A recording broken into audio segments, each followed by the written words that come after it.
Let's have a look at the by-election this weekend. Stephen, you're going to be part of our team coverage here. Yeah. It's interesting. Both teams are now claiming to be underdog here, and it's interesting language coming from the Prime Minister too, who's talking about 7% swings, which if that were to happen, then that would hand it to the Liberal Party.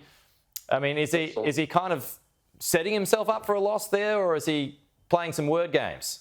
Look, I think Labor was quietly confident over the last few weeks, particularly coming out of the change in the tax cuts on stage 3. I think Labor believed they'd broken the end-of-year cycle, which had been pretty depressing for Labor. They were back on the front foot. But if you look at any of the national polls, there were 2 big national polls out yesterday. There have been 2 local Dunkley polls, and while I would absolutely caution drawing too much from the Dunkley individual polls, because they're quite small, with a very large margin of error, all of them show the same thing, that Peter Dutton is rolling forward. So if I was Peter Dutton, I'd have a pretty, spring in my step right now. I think he's come from behind. He's heading to the finish line. He's possibly narrowly ahead, or he's very competitive. If Peter Dutton was winning, this would be a huge result for him, especially coming off the disaster of Aston By-Election last year. I think. Well, is the fallout from The Voice still topical and front of mind?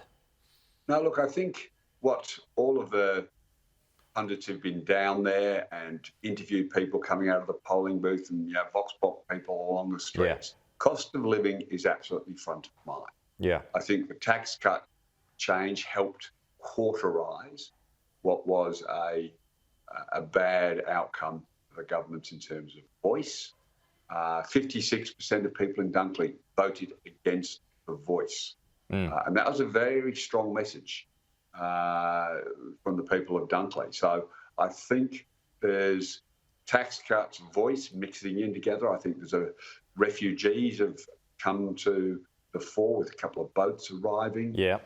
You've got Advance, a right-wing equivalent to Get Up, running a very, very aggressive MAGA Trump-style campaign on the streets. There's billboards, there's mobile billboards all over the place saying, where are the pedophiles, how many pedophiles and how many murderers and rapists have you let loose in Dunkley, Prime Minister, with the High Court decision, and we've talked about that previously. So I think some definite swing coming to Peter Dutton. Whether he can get there, probably a little too early to call, but he's certainly coming from behind. And I think I can understand why Albo's positioning himself, saying, hey, it's tough. The swing against Labor government since 1983 by-elections has been 7%, the magic number that Peter Dutton needs. So I think Labor would have been confident a few weeks ago. We'll be getting nervous now. All right, man, that's going to be entertaining, and you'll be helping us with our coverage. Stephen Conroy, good to see you.